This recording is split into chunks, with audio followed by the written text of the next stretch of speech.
এবং সেখানে অনেক বিষয় নিয়েই আলোচনা হয়েছে। বিভিন্ন জেলার, কিছু জেলার, সবকটা নয়, কিছু জেলার সভাপতি সেগুলো অনুমোদন লাভ করেছে ন্যাশনাল ওয়ার্কিং কমিটির এই বৈঠকে। আর আমরা গতকালই এই রাজ্যের তৃণমূল মহিলা কংগ্রেসের সভানেত্রী, তার নাম বলেছিলাম, আলিফা আহমেদ এমএলএ। আজকে যুবর সভাপতি স্টেটের অর্ণব ব্যানার্জি তার হয়েছে এবং সে হয়েছে যুব সভাপতি। এবং ছাত্র তো ইতিমধ্যেই প্রিয়াঙ্কা অধিকারী, আমরা বলে দিয়েছিলাম, বাকিগুলো আপনারা জানেন। আর আমাদের পক্ষ থেকে স্পোকসপারসন কুণাল ঘোষ, তিনি আপনাদের কাছে বাকিটা বলবেন। আর আমি আপনাদের কাছে এটা জানাতে চাই যে কুণাল ঘোষ উত্তর কলকাতা জেলা তৃণমূল কংগ্রেসের সম্মানীয় সভাপতি নির্বাচিত হয়েছেন এবং এই নাম অনুমোদন লাভ করেছেন কার্যকরী কমিটি।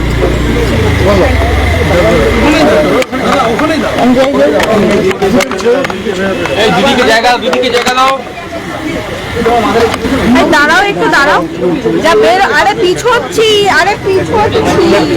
বেরোচ্ছে, একটু দাঁড়াও।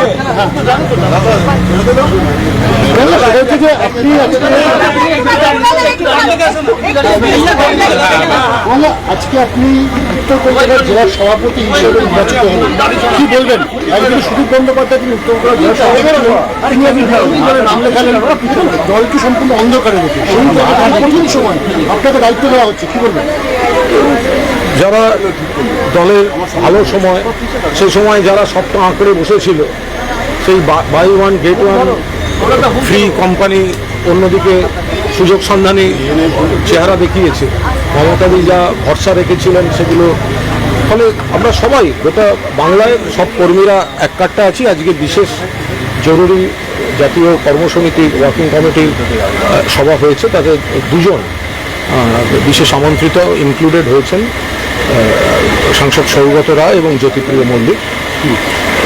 আমাদের পাশাপাশি যে আমাদের ছাত্র আগেই ঠিক হয়েছিল মহিলা আলিফা আহমেদ, মাননীয় বিধায়ক, তিনি সভানেত্রী, ছাত্র প্রিয়াঙ্কা অধিকারী এবং তাদের উপদেষ্টা হিসাবে জয়া দত্ত, পুরনো ছাত্র পরিষদে। এখানে যুবর সভাপতি অর্ণব বন্দ্যোপাধ্যায়, তৃণমূল যুব কংগ্রেসের নতুন রাজ্য সভাপতি, সঙ্গে আপাতত আরও 3 জন, তাদের দিয়ে 4 জন সভাপতি এবং তার সঙ্গে 3 জন, তারা আপাতত গোটাটা প্রক্রিয়া দেখে নেতৃত্ব মূল্যায়ন করবেন যে সারা রাজ্যে যুব তারা ভালোভাবে কাজ করছেন। পূর্ণাঙ্গ কমিটি, জেলা কমিটিগুলি সেই মতোভাবে আবার তৈরি হবে। বাকি যে সংগঠনগুলি ছিল সেগুলো সেইভাবে চলবেন এবং যে বিপদগুলো তৈরি হয়েছে সেক্ষেত্রে কিছু সাংগঠনিক আরও 2-1টি ব্যবস্থা নেওয়া হয়েছে। অধ্যাপক সৌগত রায় লোকসভা দলে বিশেষ উপদেষ্টা হিসেবে নেতৃত্ব দেবেন এবং আরও কয়েকটি সাংগঠনিক কয়েকটি জেলার ক্ষেত্রে নেতৃত্ব বিবেচনা করে ব্যবস্থা নিয়েছেন, নতুন নিয়োগও হয়েছে। সেগুলি যথাসময়ে দল জানিয়ে দেবে। মাননীয় নেত্রী তিনি গোটা যে বিপদগুলো হচ্ছে, কেন্দ্রীয় সরকারের একদিকে নিট পরীক্ষার কেলেঙ্কারি থেকে আনুষঙ্গিক মূল্যবৃদ্ধি থেকে বাংলায় একদিকে নারী নির্যাতন, অন্যদিকে এই তৃণমূল কংগ্রেস কর্মীদের উপর যে আক্রমণ, মিথ্যা মামলা, হয়রানি, এই গোটা বিষয়টি নিয়ে তিনি তার বার্তা এবং করণীয় ঠিক করে দিয়েছেন। বাকি বিস্তারিত মানে জাতীয় কর্মসমিতির বৈঠক যখন হলো আজকে আপনাদের সবাইগুলো, সেখানে অনেক সাংসদ তারা বিক্ষুব্ধ হচ্ছেন আর আমরা ব্লক করবার চেষ্টা করছি, তাদের নিয়ে দল কিছু সিদ্ধান্ত নিচ্ছে বা এখন আইনি পদক্ষেপ কি আপনারা নেবেন? আমি যেটুকু বলার, সংবাদ মাধ্যমে যেটুকু বলা যায় আমি সেইটাই জানালাম। আমরা যারা গেছেন তারা গেছেন, সবাই দেখতে পাচ্ছেন গেছেন, তৃণমূলের দলের প্রার্থী হিসেবে জিতেছেন, কেউ নির্দল হয়ে জেতেননি। তৃণমূলের প্রতীকে জিতেছেন, মমতা বন্দ্যোপাধ্যায় প্রার্থী বলে নিজেরা প্রচার করেছেন, তাদের হয়ে ভোটে কাজ করেছেন কারা, সাংসদ হোক বা বিধায়ক। তৃণমূল কংগ্রেসের কর্মীরা ভোট দিয়েছেন কারা, বিজেপি বিরোধী ভোটাররা যারা মমতা বন্দ্যোপাধ্যায়ের আন্দোলনের সমর্থক। এরপরে যারা একা একা হঠাৎ বিশেষ বিশেষ কোনো কারণে নিজস্ব সমীকরণে গেছেন, সেটা সম্পূর্ণ মানুষ, কর্মীরা বিচার করবেন। আর বাকি সংগঠনের বিষয়টা দেখে নেবে, সেটা আমি এখানে আলোচনা করছি। সায়নীকে কি সরানো হলো নাকি সে পদত্যাগপত্র পাঠিয়েছে? কোনো পদত্যাগপত্র এখানে এসেছে বলে আমার কাছে কোনো খবর নেই। ফলে তাকে তার জায়গায় নতুন সভাপতি নিয়োগ হয়েছেন এবং আপাতত আরও 3 জন এবং সভাপতি 4 জনের যে একটি তারা চালাবেন, এরপর সেটা খতিয়ে দেখে নেতৃত্ব আরও সেখানে নিয়োগ এবং সম্পূর্ণ কমিটি বা জেলা ভিত্তিক কমিটিগুলি যুব কংগ্রেসের তৈরি হবে। মানুষ ভুইয়া পদত্যাগ করলেন কোথা থেকে? পার্টি থেকে পদত্যাগ করলেন কেন? কারণ কিছু বলেননি তিনি? জানি না। ডক্টর মানুষ ভূঁইয়া, আমি যেটা জানি না সে তার উপর কোনো মন্তব্য করবো।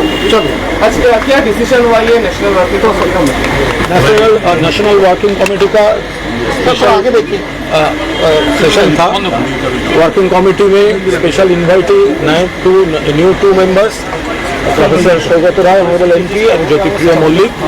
अरे भाई, कहीं जो डिस्कशन हुआ उस पर पूरा ब्रीफिंग, जो लिस्ट है नया डिस्ट्रिक्ट प्रेसिडेंट का, ये सब पूरा पार्टी तैयार करने के बाद पूरा list new president Arnab Banerjee and with Arnab Banerjee अभी 3 और एक कोर कमेटी जैसा और प्रेसिडेंट अर्नब बैनर्जी, वो लोग काम करेंगे और रिव्यू के बाद पूरा कमेटी होगा यूथ कांग्रेस का। और कई डिस्ट्रिक्ट प्रेसिडेंट नया अपॉइंटेड हुआ और महिला president MLA Alifa Ahmad, decision पहले ही हो गया था। और थोड़ा पार्टी का जो इंटरनल कुछ ऑर्गेनाइजेशनल काम था वो हुआ। पार्टी पूरा जनता का साथ है।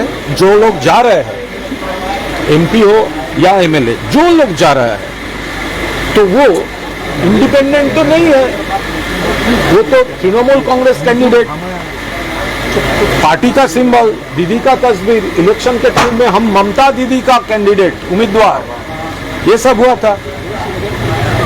तो आज कौन उनका इलेक्शन में कौन काम किया? तृणमूल वर्कर्स काम किया। कौन वोट दिया? एंटी भाजपा वोटर्स वोट दिया। ममता दीदी को सपोर्ट करने वाले वोट दिया, तो वोट दिया। और आज वो लोग, वो वोटर लोगों के साथ गद्दारी कर रहा है। एंटी भाजपा वोट से उनका मेंबरशिप और जा रहा है एनडीए के दोस्त बनने। तो ये पब्लिक देख रहा है। पार्टी पब्लिक के पास जाएंगे और पार्टी पूरा ममता दीदी के लीडरशिप में पूरा बंगाल में पार्टी पूरा एकदम पूरी ताकत से जनता को साथ लेकर पार्टी काम करेगी। रिस्पॉन्सिबिलिटी आपको ही north Kolkata responsibility party working committee हमको अभी प्रेसिडेंट थैंक यू।